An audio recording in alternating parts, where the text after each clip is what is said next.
से संबंधित अति महत्वपूर्ण संगठन। ये भी सेशन वेरी वेरी इंपॉर्टेंट है ईवीएस के लिए। Most important organisation related to environment. IUCN क्या है? IUCN इसका मुख्यालय स्विट्जरलैंड में है। पौधों में पशुओं को लुप्त होने से रोकना एवं प्राकृतिक क्षेत्रों को नष्ट होने से बचाना ही IUCN का मुख्य कार्य है। WWF इसका फुल फॉर्म भी याद रखना है, क्योंकि आजकल फुल फॉर्म से क्वेश्चन पूछने जा रहे हैं। World wide fund for nature, यह पर्यावरण के संरक्षण, शोध एवं पुनर्स्थापना के लिए कार्य करता है।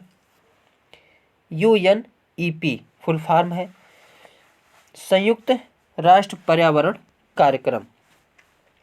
UNEP का मुख्यालय कहाँ है? तो नैरोबी केन्या में है। विभिन्न पर्यावरणीय कार्यक्रमों और संगठनों के प्रबंधन के लिए अंतर्राष्ट्रीय रूपरेखाओं के निर्माण हेतु इसका गठन किया गया है। IPCC जलवायु परिवर्तन पर अंतर सरकारी पैनल, इसका कार्य मानवीय गतिविधियों से जलवायु परिवर्तन के खतरों का मूल्यांकन करना है। अर्थ समिट 1992 यानी पृथ्वी सम्मेलन 1992। पृथ्वी शिखर सम्मेलन का आयोजन स्टॉकहोम के वर्ष सम्मेलन की 20वीं वर्षगांठ मनाने के लिए 1992 में ब्राज़ील के शहर रियो डी जेनेरियो में किया गया था, इसलिए इसे रियो सम्मेलन भी कहते हैं। आगे वेरी वेरी इंपॉर्टेंट महत्वपूर्ण दिवस, इम्पॉर्टेंट डे। वन्यजीव संरक्षण दिवस यानी वाइल्ड लाइफ कंजर्वेशन डे 3 मार्च को मनाया जाता है। विश्व वानिकी दिवस वर्ल्ड फॉरेस्ट्री डे 21 मार्च। अंतर्राष्ट्रीय टाइगर दिवस इंटरनेशनल टाइगर डे 29 जुलाई। विश्व जल दिवस 22 मार्च। विश्व आर्द्र दिवस यानी वर्ल्ड ह्यूमिडिटी डे 2 फरवरी। विश्व मौसम विज्ञान दिवस वर्ल्ड मेट्रोलॉजिकल डे 23 मार्च। पृथ्वी दिवस 22 अप्रैल। विश्व प्रवासी पक्षी दिवस 14 से 15 मई।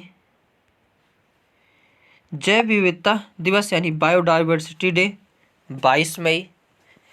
विश्व पर्यावरण दिवस, एक दिवस तो जरूर पूछे जाएंगे।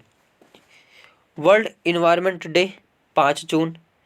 विश्व पर्यावरण संरक्षण दिवस वर्ल्ड इन्वायरमेंटल प्रोटेक्शन डे 26 नवंबर। ओजोन परत संरक्षण दिवस 16 सितंबर। विश्व प्रवासी पक्षी दिवस 8 मई। विश्व प्रकृति दिवस 3 अक्टूबर। विश्व पशु कल्याण दिवस 4 अक्टूबर। विश्व वन्य प्राणी सप्ताह वेरी वेरी इंपॉर्टेंट, अक्टूबर का पहला सप्ताह। विश्व वन्य प्राणी दिवस 6 अक्टूबर। विश्व खाद्य दिवस 16 अक्टूबर।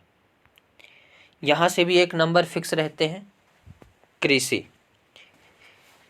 एपीकल्चर क्या है? तो मधुमक्खी पालन। पीसीकल्चर मत्स्य पालन। हॉर्टिकल्चर बागवानी, उद्यान कृषि, उद्यानिकी यानी फूलों की खेती जो है बागवानी से संबंधित। फ्लोरिकल्चर फूलों की खेती। फ्रूटिकल्चर फलों की खेती। सेरीकल्चर रेशम कीट पालन। वर्मीकल्चर केचुआ पालन। मोरीकल्चर मलबरी की कृषि। सिल्वीकल्चर वनों का विकास व प्रबंधन। विटीकल्चर अंगूरों की खेती। ओलेरीकल्चर सब्जियों की खेती। मोनोकल्चर एक बार में एक ही फसल उगाना मोनोकल्चर कहलाता है। मैरीनिकल्चर समुद्र में जीवों का भोजन हेतु कृषि करना हाइड्रोकल्चर, पानी में कृषि या बिना मिट्टी के कृषि करना, ये वेरी वेरी इंपॉर्टेंट है इधर वाले। एक्वाकल्चर, जलीय जीवों व जलीय पौधों की कृषि। अब देखते हैं मानव रोग, ये भी वेरी वेरी इंपॉर्टेंट है, 1 नंबर देखने को मिलते हैं। क्षय रोग किस कारण होता है? तो जीवाणुओं द्वारा, खसरा वायरस द्वारा, चिकन पॉक्स वायरस द्वारा, पोलियो वायरस द्वारा, हैजा जीवाणु द्वारा, टाइफाइड जीवाणु द्वारा, hepatitis A virus, malaria protozoa, मादा एनाफिलीज मच्छर। आगे देखते हैं भारत के प्रमुख हॉट स्पॉट क्षेत्र, वेरी वेरी इंपॉर्टेंट है। वर्तमान में विश्व में 35 हॉट स्पॉट्स की पहचान की गई है, जिनका विस्तार विश्व का 210.3% क्षेत्रफल पर है। विश्व में चिन्हित 35 हॉट स्पॉट में से 4 भारत में स्थित हैं।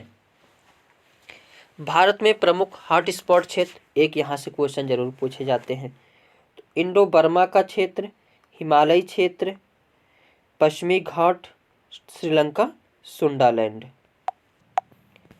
आगे देखते हैं नृत्य, यहाँ से भी एक क्वेश्चन फिक्स है, 100% श्योर है। घूमर कहाँ का नृत्य है? तो राजस्थान का। भांगड़ा पंजाब का, लावणी महाराष्ट्र का। चोंग नृत्य कहाँ का है? तो नागालैंड। ओडिसी ओडिशा का। बिहू असम।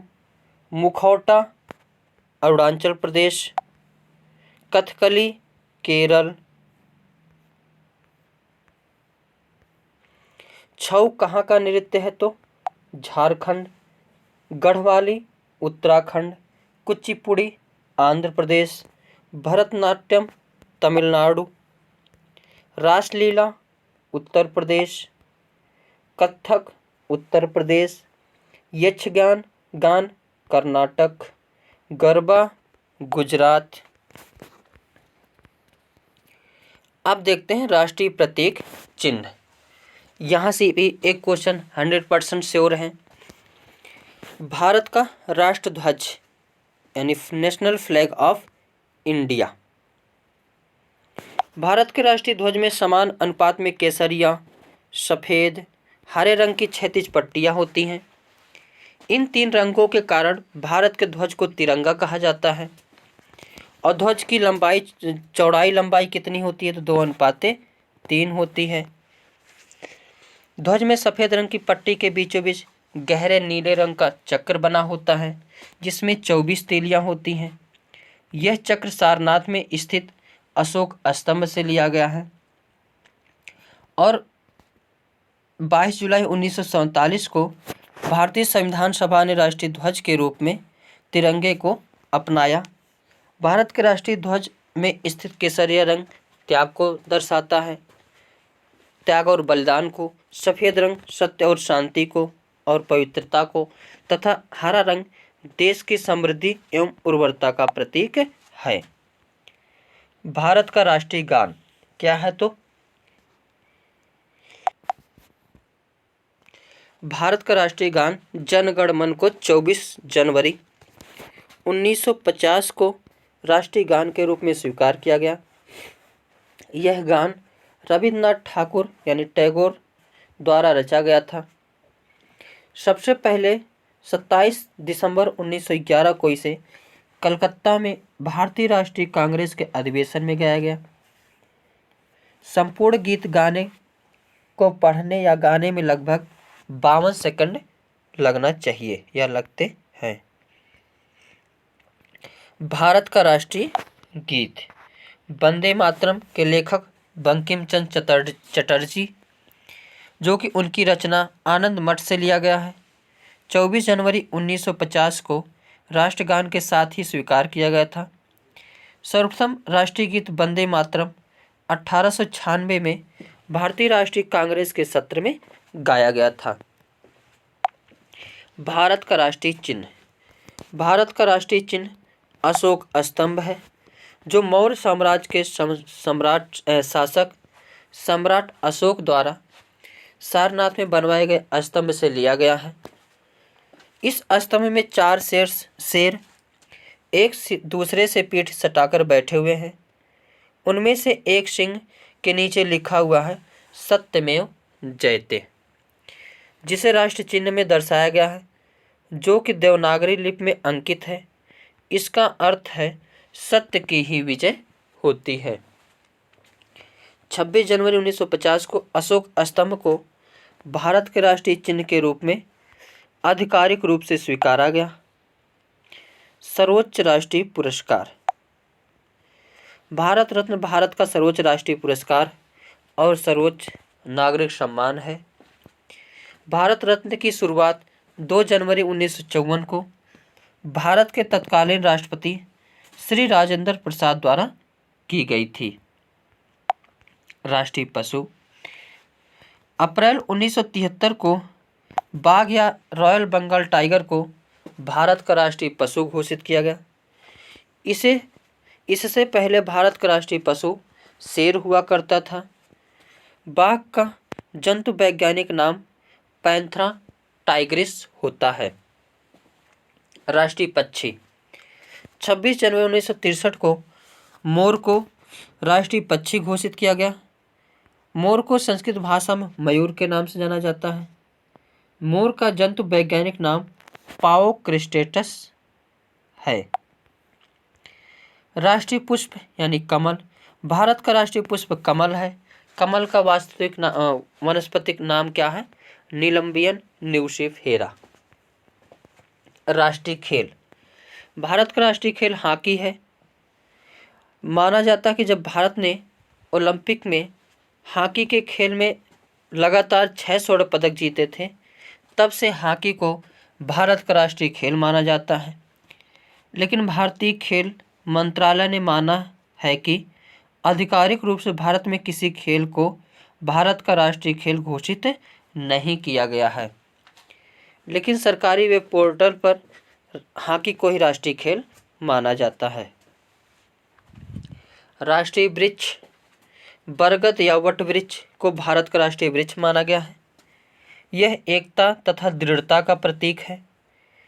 बरगद का वानस्पतिक नाम फिकस बेंगलेसिस होता है। राष्ट्रीय लिपि। भारत का राष्ट्रीय लिपि या आधिकारिक लिपि देवनागरी लिपि है। भारत का राष्ट्रीय नदी। गंगा को भारत की राष्ट्रीय नदी माना जाता है। हिंदू धर्म और ग्रंथों में गंगा नदी सबसे पवित्र नदी माना गया है। गंगा नदी हिमालय के गौमुख नामक स्थान पर गंगोत्री हिमनद से निकलती है, जहां पर इसे भागीरथी नदी के नाम से जाना जाता है। राष्ट्रीय विरासत पशु। अक्टूबर 2010 में हाथी को भारत का राष्ट्रीय विरासत पशु घोषित किया गया था। हाथियों की घटती संख्या के कारण उनके बचाव हेतु इस साथियों को विरासत पशु का दर्जा दिया गया है। भारत का राष्ट्रीय जलीय जीव। मीठे पानी की डॉल्फिन भारत का राष्ट्रीय जलीय जीव है। 98 मई 2010 को भारत के पर्यावरण और वन मंत्रालय ने राष्ट्रीय एक्वाटिक पशु के रूप में गंगा नदी में पाई जाने वाली डॉल्फिन को भारत का राष्ट्रीय जलीय जीव घोषित किया था। गंगा नदी में पाई जाने वाली डॉल्फिन एक संकटापन्न जंतु है, जो विशिष्ट रूप से इस नदी में वास करती है। इसे वन्य संरक्षण अधिनियम 1972 में शामिल किया गया है। भारत की राजभाषा। भारत की कोई राष्ट्रीय राजभाषा नहीं है। भारत के संविधान के अनुच्छेद 343 के तहत हिंदी भारत की राजभाषा मात्र है। भारत के संविधान में राष्ट्रभाषा का कोई उल्लेख नहीं है। हालांकि 22 भाषाओं को आधिकारिक भाषा का दर्जा प्राप्त है। हिंदी, कन्नड़, कश्मीरी, असमिया, बंगाली, बोडो, डोंगरी, गुजराती, कोंकणी, मैथिली, मलयालम, मिती यानी मणिपुरी, मराठी, नेपाली, ओडिया, पंजाबी, संस्कृत, संताली, सिंधी, तमिल, तेलुगु और उर्दू। भारत की राष्ट्रीय मुद्रा। रुपया भारत की राष्ट्रीय मुद्रा है। भारतीय रुपया चिन्ह को भारत सरकार द्वारा 15 जुलाई 2010 को जारी किया गया था। भारत का राष्ट्रीय फल आम है, जिसका वैज्ञानिक नाम मैंगीफेरा इंडिका है। इसको सभी फलों में राजा का दर्जा है। भारत का राष्ट्रीय दिवस 3 है: स्वतंत्रता दिवस, गणतंत्र दिवस और गांधी दिवस, गांधी जयंती। राष्ट्रीय पंचांग। भारतीय राष्ट्रीय पंचांग या भारत का राष्ट्रीय कैलेंडर भारत में उपयोग आने वाला सरकारी सिविल कैलेंडर है। यह शक संवत पर आधारित है और ग्रेगोरियन कैलेंडर के साथ साथ 22 मई 1957 से अपनाया गया चैत्र राष्ट्रीय पंचांग का प्रथम माह होता है। ये प्रश्न अभी जुलाई में जो पेपर हुआ उसमें पूछा गया था। आगे देखते हैं ऊर्जा यानी एनर्जी। ऊर्जा का सबसे प्रमुख स्रोत सूर्य है। पौधे सूर्य की ऊर्जा को प्रकाश संश्लेषण के लिए इस्तेमाल करते हैं और इसलिए उन्हें उत्पादक कहा जाता है। शाकाहारी पौधों को खाते हैं, वे उपभोक्ता कहलाते हैं। मांसाहारी शाकाहारियों को भोजन बनाते हैं। इस प्रकार से ऊर्जा का स्थानांतरण एक प्राणी से दूसरे तक होता है। कुछ ऊर्जा ऊष्मा के रूप में विलीन हो जाती हैं। आगे देखते हैं ऊर्जा के परंपरागत स्रोत, वेरी इंपॉर्टेंट। ऊर्जा के परंपरागत स्रोत जीवाश्मी ईंधन है। जीवाश्मी ईंधन के निर्माण में कई वर्ष लग जाते हैं और उनका नवीनीकरण नहीं हो सकता। जीवाश्म उन जीवों के अवशेष हैं जो कि बहुत वर्ष पहले जीते थे और जीवाश्म ईंधन वे पौधे हैं जो पृथ्वी के नीचे दब गए थे और जो पत्थरों के रूप में परिवर्तित हो गए। आगे देखते हैं जीवाश्म ईंधन जैसे कोयला।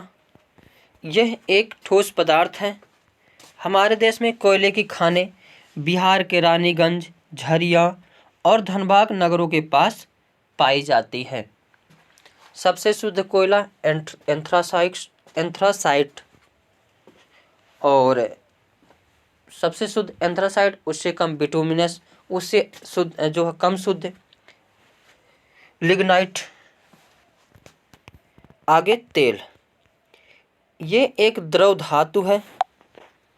भारत में तेल पश्चिमी तट पर राजस्थान, गुजरात व असम के डिगबोई तेल क्षेत्रों में पाया जाता है।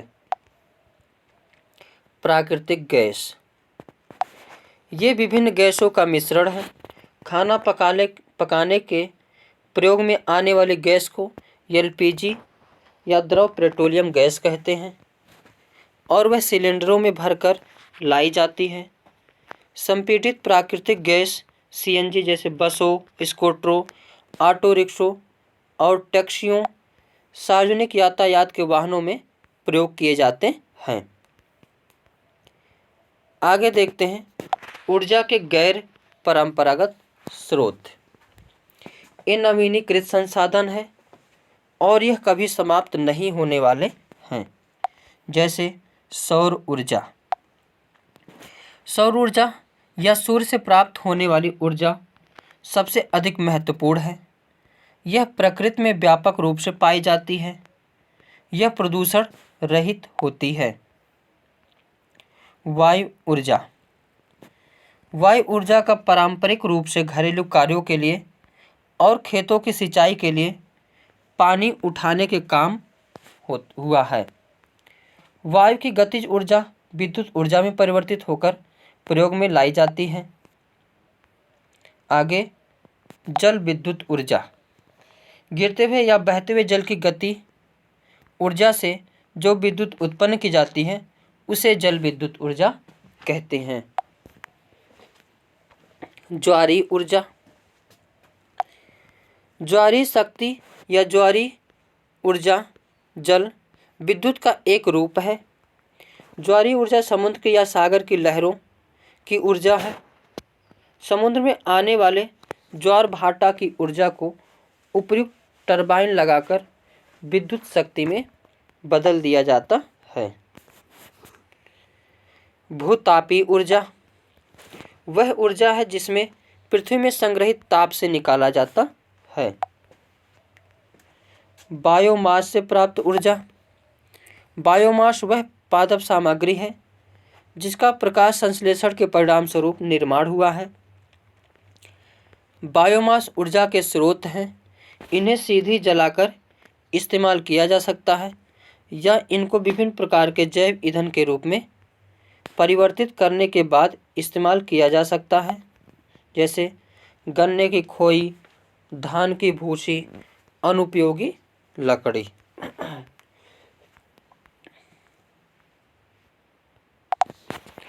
गैस। द्रव से गैस में परिवर्तन होने की प्रक्रिया वाष्पीकरण कहलाती है। वाष्पीकरण की प्रक्रिया उस समय सबसे धीमी होती है जब सतह क्षेत्र और तापमान दोनों में कमी होती है।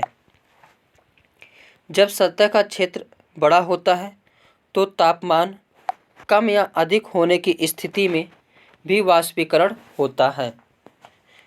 Carbon dioxide, nitrous oxide, chlorofluorocarbon, methane आदि ग्रीन हाउस गैसें होती हैं। ये गैसें जलवायु परिवर्तन के लिए जिम्मेदार होती हैं और इनसे विश्व में गर्मी बढ़ रही है। भारत में क्लोरोफ्लोरोकार्बन पर रोक लगा दी गई है। पेट्रोलियम। पेट्रोलियम प्राकृतिक रूप से बनता है। इसके बनने की गति बहुत धीमी होती है। इसके बनने में लाखों करोड़ों साल लग जाते हैं। जमीन से कच्चा तेल गहरे रंग का गाढ़ा तरल पदार्थ होता है जिसमें गंध होती है। इसे रिफाइन किया जाता है। रिफाइन होने के बाद इसे मिट्टी का तेल, डीजल, पेट्रोल और वायुयान में प्रयोग होने वाला ऑयल, एलपीजी, मोम, कोलतार और ग्रीस बनाए जाते हैं।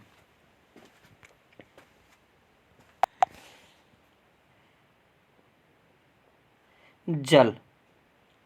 जल एक महत्वपूर्ण नवीनीकरणीय प्राकृतिक संसाधन है। भूपृष्ठ का 3/4 भाग जल से ढका है। जल के क्षेत्र को जलमंडल कहते हैं।